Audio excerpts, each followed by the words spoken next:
Hi, I'm Toby Heppel from Yachts and Yachting. We're here with British sailing team laser sailor Nick Thompson at the RYA Suzuki Dinghy Sailing Show. And Nick's going to talk us through his strategy and techniques for a typical laser race. So, Nick, can you tell us, before you're even out on the water, what sort of prep do you go through to get ready for a big regatta race? Yeah, I think it's a good question. I think the preparation generally starts pretty early. I think you try and do a lot of venue prep and get a good understanding of the place you're going to before you even get there. And then, once you arrive at the venue, you're sort of looking to see if what you thought was going to be like previously is actually what the venue is like, and are there any things that really stand out, that might cause differences in the wind and things like that. So really it's about getting comfortable, making sure that the boat's ready and that you're ready to hit the water. And then once you're out on the water, and you're sort of starting into your pre-start preparations, what are you looking for? What are the main key things you're looking at? Yeah, again, it really ties in with the things you've done off the water beforehand. So, first off, it's checking that actually all the pre-race strategy things that you thought might be important for the day with the forecast and with the topography of the land and those sorts of things are actually relevant. And then from there, you start trying to form a strategy for the race. So, every day is different, but generally, sort of a strong wind day, you might be thinking more about trying to actually have a pretty set in stone strategy. So, you might be favouring a side of the course, and then you're actually thinking boat speed is going to be quite important. Whereas on a light wind day, you're probably open to being a bit more flexible with that strategy, and so you can sort of get a good idea before the start gun even goes of what you're trying to do for that race. Okay, great. And so then you're sort of coming out of the start line. What are you looking at? Is it boats to windward, boats to leeward? I mean, how do you work out what your strategy is, boat on boat, straight out of the line? Yeah, so that's always the most interesting one. It depends how the start's gone. I think if the start's gone well, generally that first minute, 2 minutes is pretty boat speed orientated, unless it's a sort of day where you're clocking straight into shifts and you've started in the middle of the line. So I'd say generally the first 2 minutes you're really focused in on your boat speed, and if you can get rid of the 10 guys around you, you're going to be in good shape probably if you've had a good strategy before the race.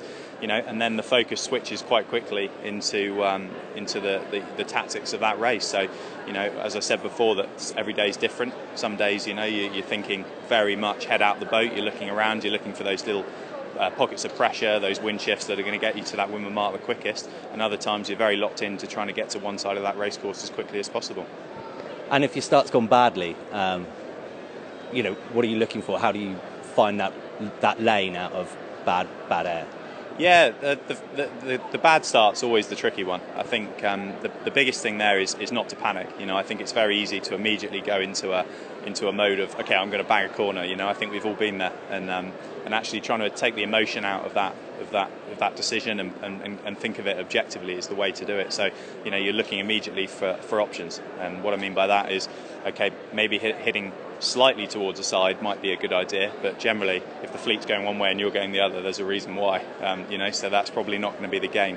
Whereas actually if you can pick away one boat at a time, generally by the time you get to the windward mark, you're probably not going to be in too bad shape. Okay, and sort of how far away from the windward mark are you starting to plan that rounding and look at that, boats around you again?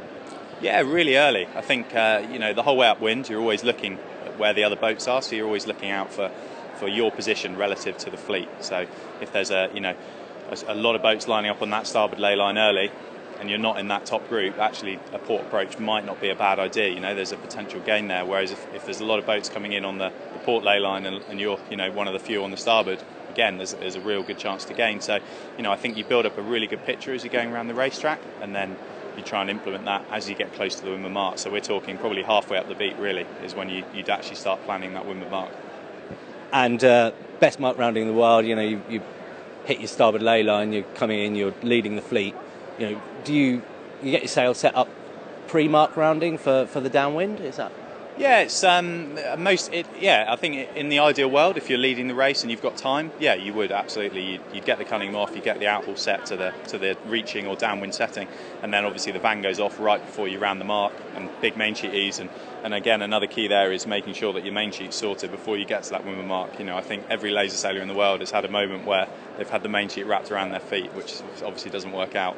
So so getting those things planned early is always a good thing if you can do it. And if you can't do it, then the priorities are getting that kicker off so you can actually make the bear away.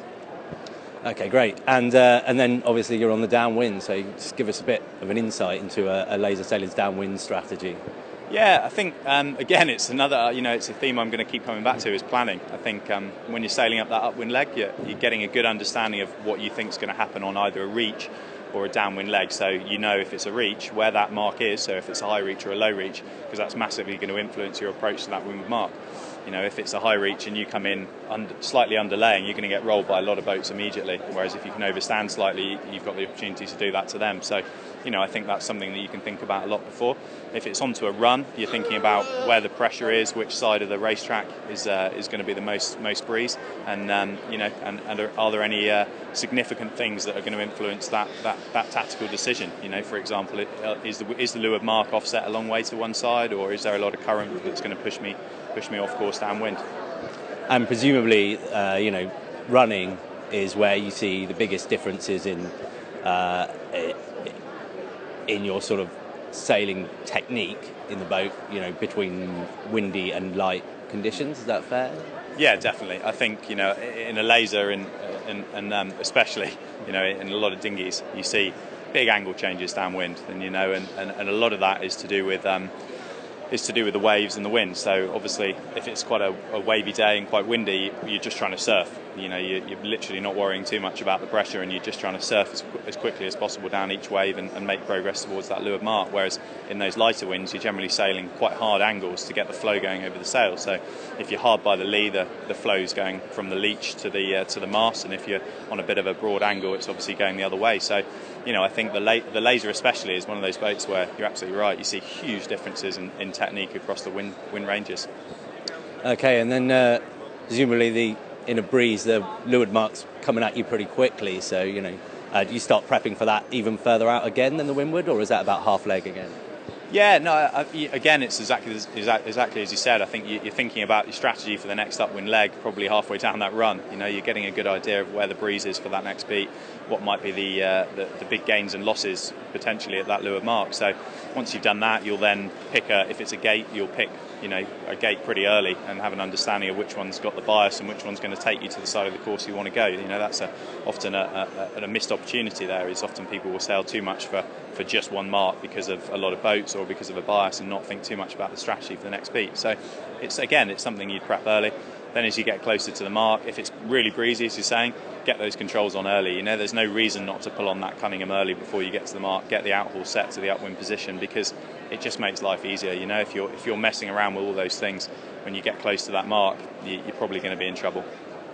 Okay, great. And then can you tell us a little bit about the different strategies you have for a first beat versus a second beat? How much that's different, or is that exactly the same for you? Yeah, no, it is. It's very different. I think generally a first beat, you're more locked into a strategy you might have had before the start. So you've got a good understanding of as I said, of which side could potentially pay. Whereas generally on a second beat, it's a lot more about managing the fleet. So if you're in the top few boats, you're hedging your bets to which side of the course or which shift you think is important.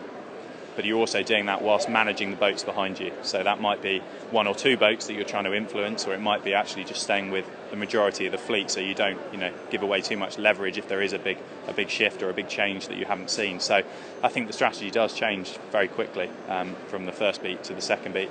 And again, if you're at the back of the fleet on that second beat, that's an opportunity to make gains. I think often there's a lot of people that when they're at the back of a fleet will sort of split out to a corner quite early. And I think that really does open up the middle of the racetrack quite often. And if you watch some of the best sailors in the world, they'll be able to make up a lot of boats on the second beat purely by sailing out the middle of the course, taking each shift as it comes and thinking about one boat at a time.